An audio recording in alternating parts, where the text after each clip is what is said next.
we had a $58 million proposition pass. That hadn't happened in 43 years in Beaumont, Texas. That put substantial money into this community and impacts our infrastructure. The process has worked, and I think we will be better for it. And I'm excited about the infrastructure projects and moving forward and moving this city forward. Hello, everybody, and welcome to a special post-election edition of the Beaumont Beat video podcast, where we move with the heartbeat of the city. I'm your host, Tracy Kenneth. For the past several months, the City of Beaumont has been working to educate you, the voters, on several bond propositions and a venue tax that were on the ballot. Today, Beaumont City Manager Kenneth Williams and Mayor Roy West are joining me to talk about those election results. But before we get into all that, I have a quick announcement for you. A date has been set for this year's Christmas tree lighting. You want to check it out? Get into the holiday spirit at the 8th Annual City of Beaumont Christmas Tree Lighting. Join us Wednesday, December 3rd at 5 p.m. at the Downtown Event Center Lake for an evening of festive music, dazzling drone shows, delicious food trucks, and holiday fun for the whole family. This free community event is proudly sponsored by HEB. Don't miss the magic. Visit beaumonttexas.gov for all the details. We can't wait to see you on December 3rd. All right, let's get to today's conversation. Thank you both for being here. So the voters have spoken, and that's part of the process, right? There were 5 propositions on the ballot: a venue tax, Proposition A passed, and just Proposition A. Why do you think that is? Well, Proposition A was the infrastructure, and clearly infrastructure is important to all of us. And, I am very excited Proposition A passed.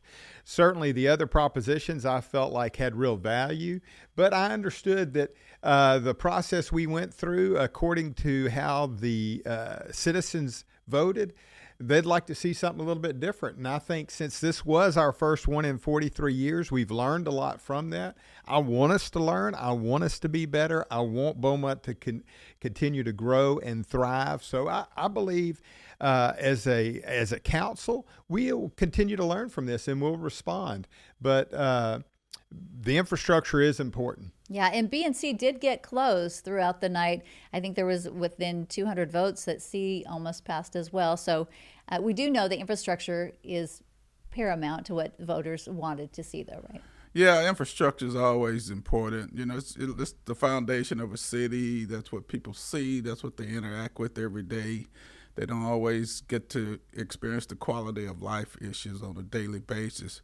But they do know when I ride down my street if there's a pothole there. Right. They do know if my water's leaking, if there's a water leak, et cetera. So infrastructure is what they experience every day. It's the basic.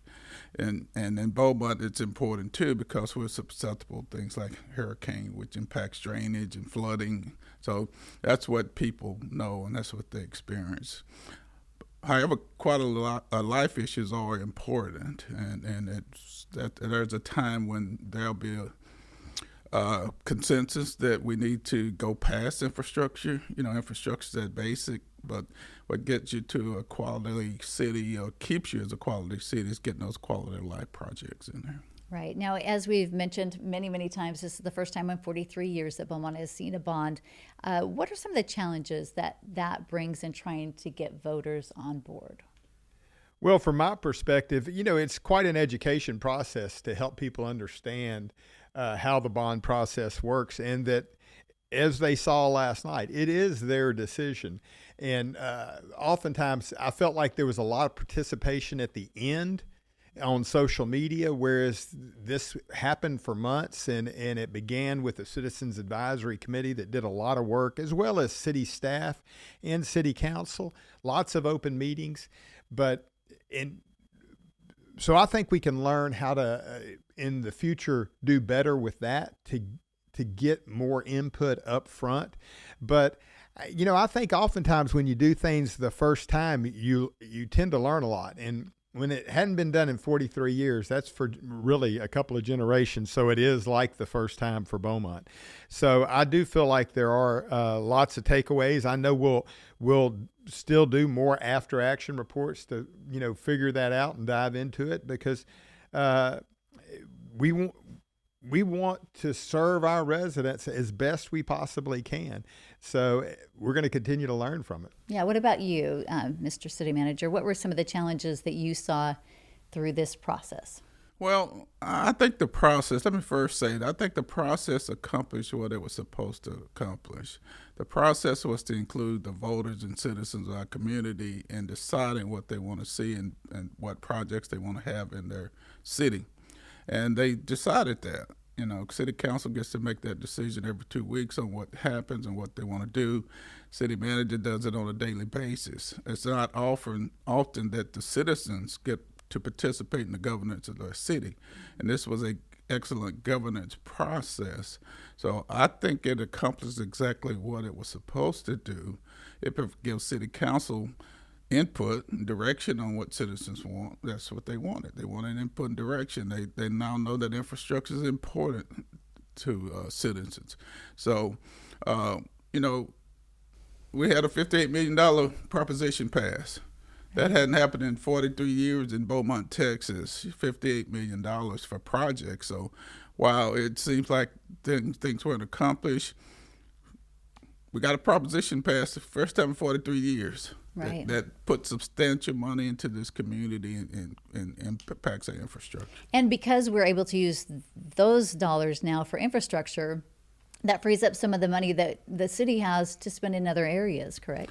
Exactly, because some of these projects were listed in our capital improvement program, but you have to identify how you're going to fund them. Mm-hmm. So otherwise, we would have had to wait until we had the money in the budget to get something done.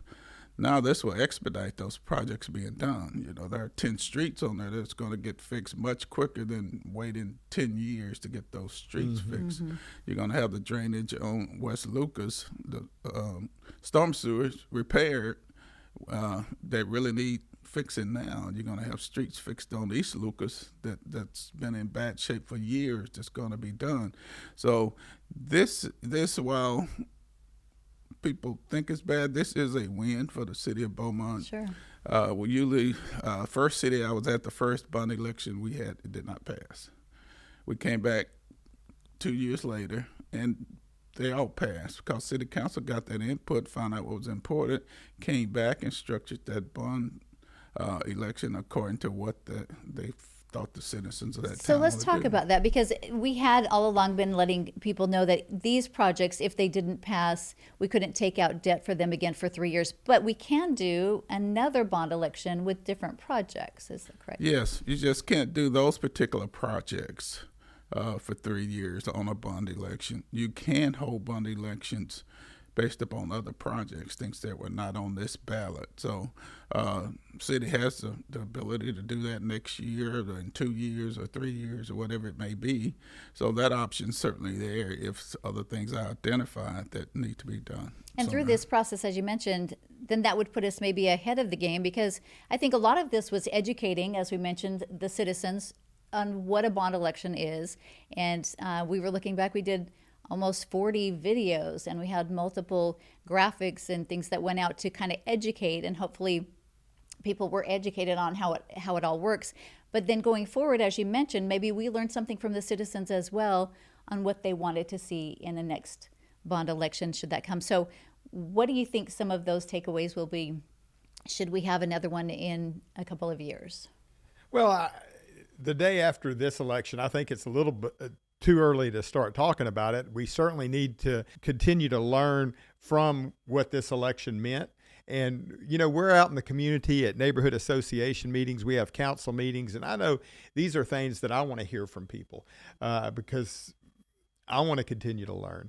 So, it'll be a work in progress. And I think today would be a little bit too early to talk about when the next one is. Give us a little bit of time. But I certainly agree that I think there will be future bonds in the future for Beaumont, and I think we have learned something, and I think there is more for us to learn from the takeaway. And as our city manager said, we got a $58 million bond passed that we didn't have before, right? It is outstanding for Beaumont. Mm-hmm. Okay, one of the things that has been a bit surprising to me is hearing the level of mistrust or distrust for the government. And there was, of course, there's been no time that I've been able to find at all in the history of the city of Beaumont where there was a city employee who misused funds of the city funds. So where do you think that mistrust comes from? Is it a national mistrust of government everywhere? Is it because of different entities that they try to associate with the city of Beaumont? Where's that come from? Well, there are several things that contribute to that. Of course, some of the things that happened in Beaumont in the past for sure makes people skeptical and trust in government. And when you say that, what do you mean, the city of Beaumont? Well, I'm just saying there's some things with bond elections with other entities, Okay. not so much Not the city of Beaumont. Not the city of Beaumont. I know of no documented situation where Beaumont had a problem with the bond, dollars, etc. But Tracy, I just don't think it's Beaumont. I think it's our state of Texas and country in general that there is a mistrust for government now.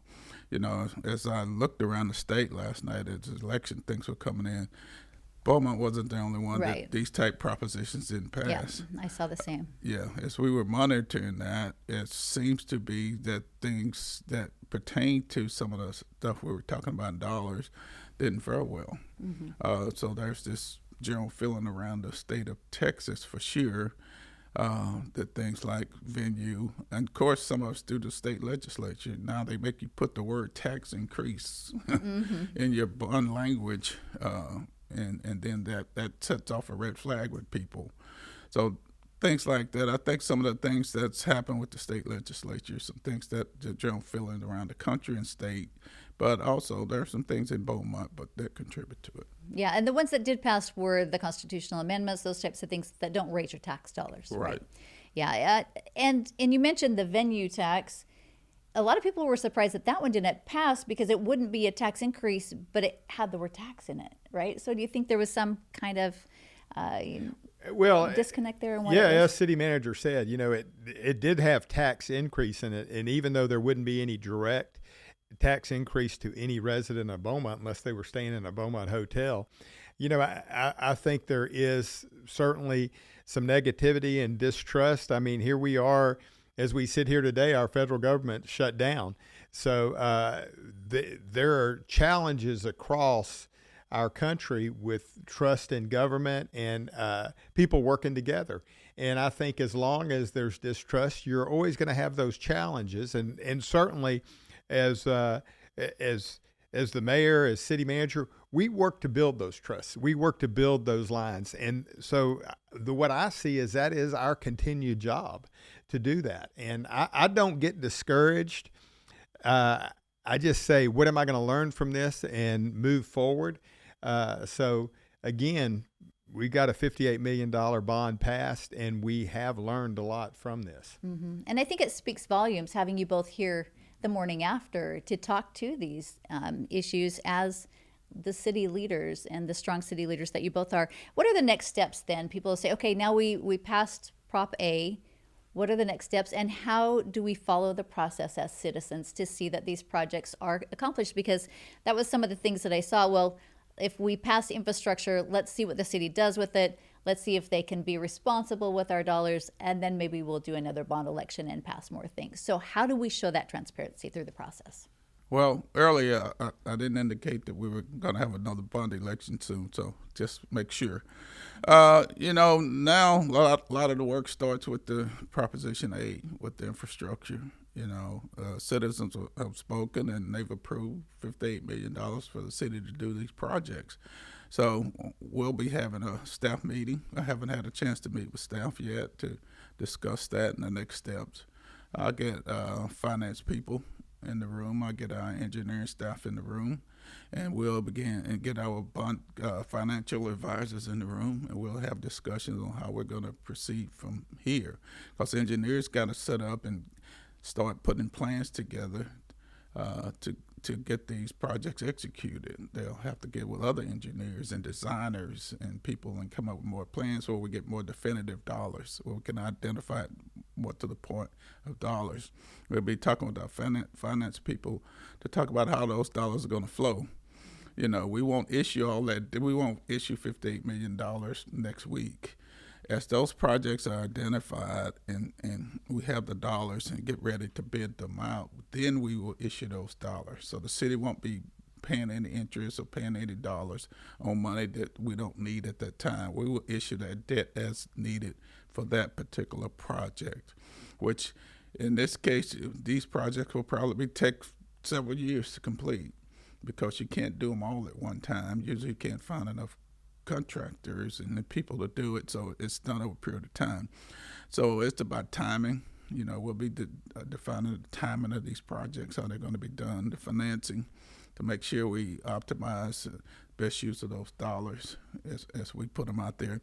And we might find out we might not need the entire $58 million, which is often you find you don't need all those dollars. And if we don't, the city won't issue that debt. So that'll be even less on the taxpayer. And so we have our work to do with that. Okay. And we, of course, will be following throughout the process and giving updates as some of these projects get going. So. And I do want to remind that the City Council, we did pass a bond facilitation committee, and now we will be putting together the guidelines that they'll be operating under. And, you know, this is independent citizens of Beaumont that will have oversight over the bond. And again, you know, I have complete confidence in our city administration, but it's just adding another level of transparency, and they're going to be able to really dive as deep as they would like to. I mean, these are volunteers. This isn't a full-time job for them, but they can certainly see what they would like to, and any expenditures will go before council, and that'll be voted on. So I think people will be pleased with the process and the transparency that exists. Okay. In just a moment, I want to ask you about how you unite the council so that everybody on council feels like we're on the same page. We're going to get to that in a moment. But first, we're going to take a quick pause in the conversation for another quick announcement. The city is ready to launch our new AI chatbot called Ask Bo on beaumonttexas.gov. Check out this explainer video. Hello everybody, I'm Tracy Kenneth, the Director of Communications for the City of Beaumont, and I'm excited to introduce you to a brand new way to connect with the city anytime, anywhere.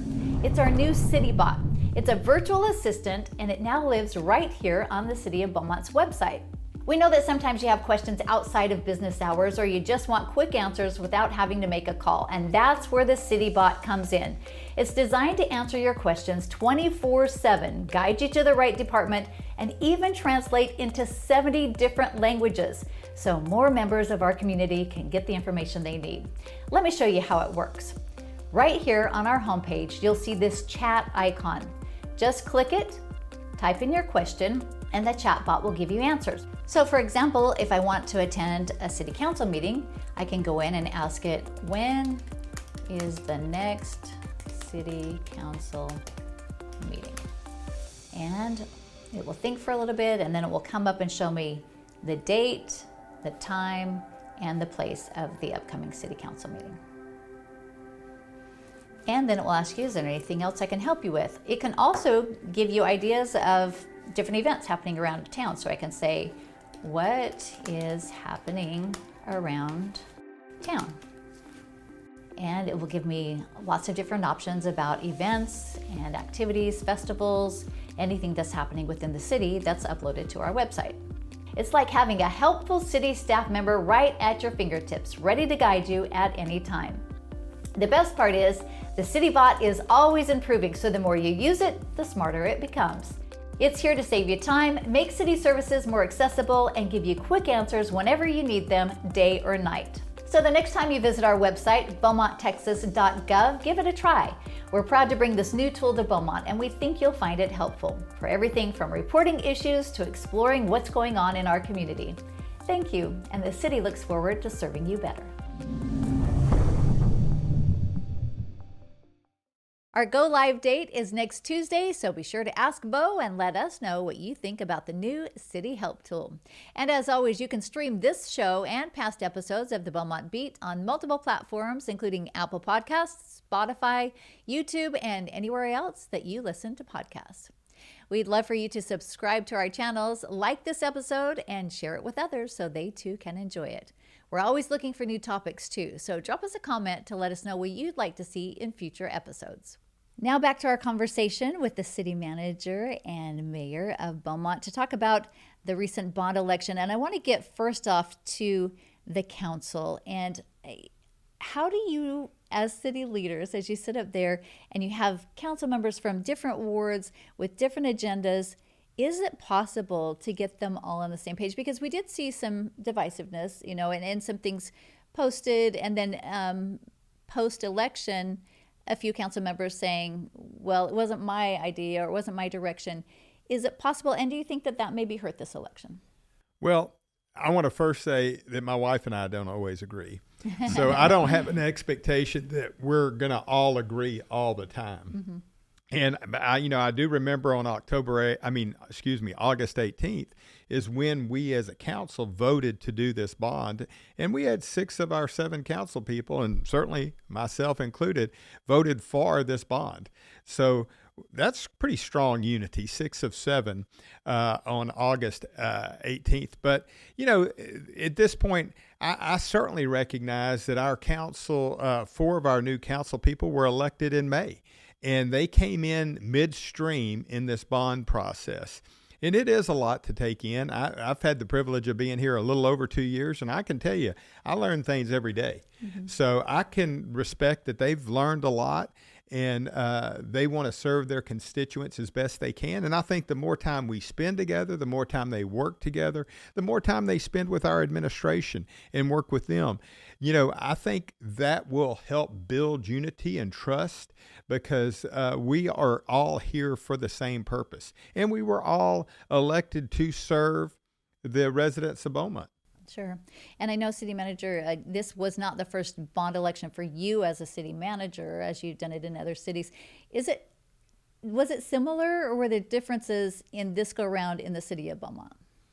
Well, every city's different.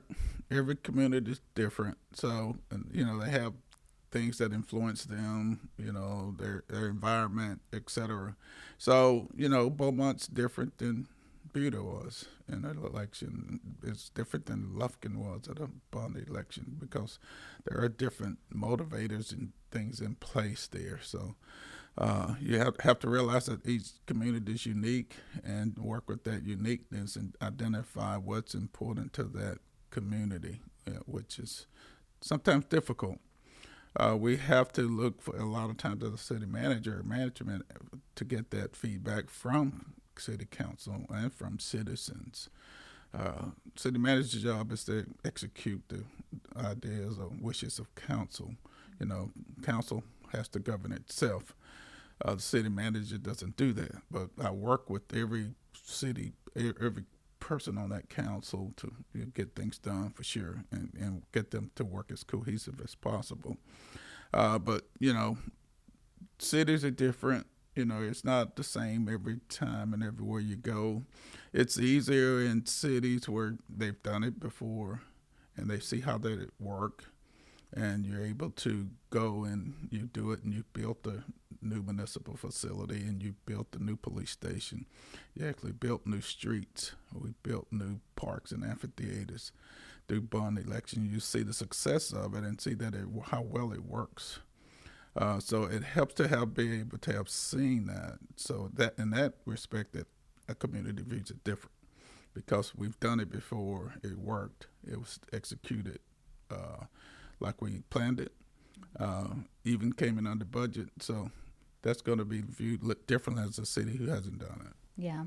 Okay. And this go round, we did learn a lot. And I saw some comments on social media, people saying, take this now, City of Beaumont, and see this is what the citizens wanted, and use it going forward. And we do have to say, though, we did have the bond facilitation committee, or the bond committee, that helped to get citizen input, right? And then to form what they thought were the good projects that then went to the council, who represents the citizens, and then they made the packages or the different propositions. How else can we do it to, I guess, maybe reflect exactly what the citizens are wanting? Because I've heard some people say this wasn't what we wanted and the way they were lumped together or different things, but that was a kind of a consensus of the council on how they were grouped together, that then got the information from the committee, that then got the information from citizens. So what could we change going forward? Well, that's why I keep saying that's why I think the process worked the way it was supposed to. It enabled us to get the feedback from the community that we needed on what they want to see in such a process and a bond proposition. Now, City Council has an idea of what's important to our citizens and what they're likely to support out there. So there was transparency, total transparency, and that's how it works. It's a decision by the citizens, it's a decision by the community. There's a bond advisory committee to oversee the Proposition 8 that did pass. What things what we could maybe do, improve on. I think maybe have fewer items on the proposition based upon what I see from voters. I think there might have been just too many items for them to consider, especially if they hadn't done it before. So they wanted to be able to feel better about the process, and maybe this will help them feel better about the process next time and say, okay, well, I'm willing to try a little bit more. But that's just one thing. Again, I think it worked the way it was supposed to work, but there are things we can just improve on. Yeah.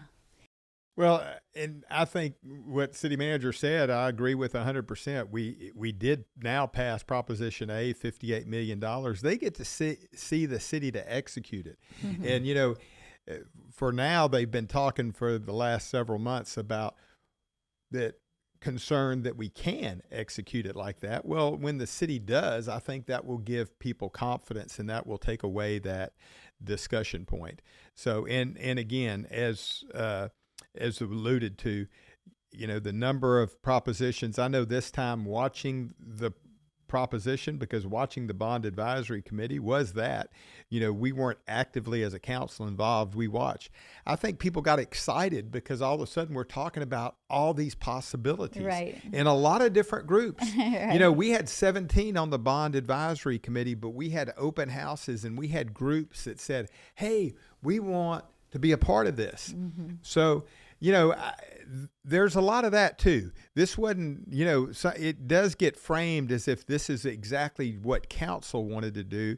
But as I recall from the process, there was a tremendous amount of our resident input in our Citizens Advisory Committee and certainly our council. So, but I think getting one done and having success with it will speak volumes. Yeah, and I think that maybe that is a big challenge as city leaders, because you do want to see your community grow, right? And people are saying, well, people aren't coming to Beaumont because there's not enough to do, or X, Y, Z. And so you say, okay, well, these are opportunities. These are ways to improve some of the facilities, some of the things that people would want to see if they moved into the area.